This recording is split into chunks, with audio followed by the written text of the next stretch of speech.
Hello বন্ধুরা, আজকে বানাবো গ্রাম্য স্টাইলে ফ্রাইড রাইস। এই ফ্রাইড রাইসটা পুরোপুরি ভেজ ফ্রাইড রাইস।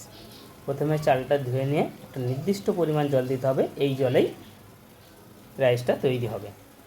আমরা 1 কাপ মতো আলু কুচি দিলাম,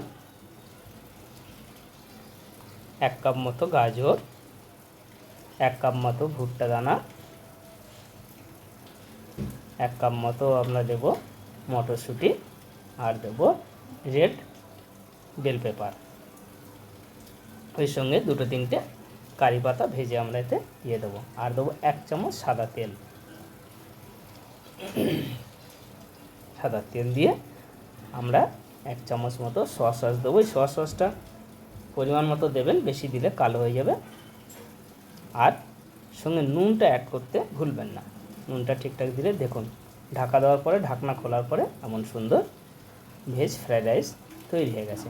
নামানোর আগে ঘি আর একটু জিরে গুঁড়ো, গরম মশলা ছড়িয়ে আমরা নামিয়ে নেব। পুরোপুরি তৈরি হবে ইজি, একদম ইজি ভেজ ফ্রাইড রাইস, পুরো গ্রাম্য স্টাইলের।